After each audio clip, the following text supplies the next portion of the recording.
ტიტების დარგვის დრო მოვიდა. ახლა ქრიზანთემები ნელ-ნელა მალე დაამთავრებს უკვე, ნელ-ნელა იშლება და ტიტები დაიწყება ტიტების დარგვა, როგორც კი ქრიზანთემა დაამთავრებს. სასურველია რომ ტიტას ბოლქვები დარგად ყინვების დადგომამდე რომ ყინვას მიწაში შეხვდეს. ბევრი განსაკუთრებული საკოლექციო ჯიში მაქვს, მინდა შეგახედო. შიგნით შევიდეთ.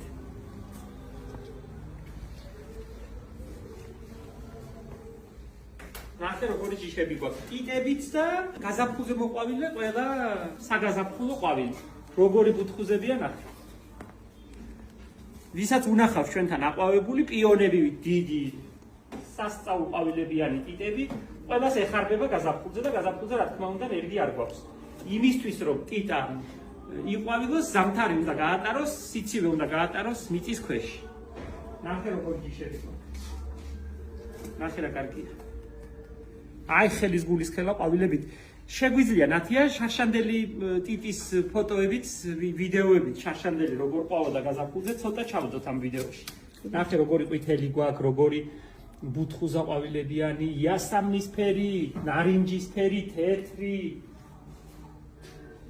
ხახვებიც მაქვს ფათაშორის. და ეს ძალიან მიხარია. წელს პირველად არ გქონია აქამდე.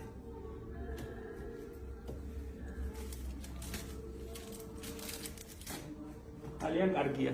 მაყოფილი ვარ, უკვე დავიწყეთ ტიტების გაყიდვა, რაც დაგვრჩება და ვერ გავყიდით, იმას დავდგავთ ქოთნებში და გაზაფხულზე აყვავებულს მოგართებთ.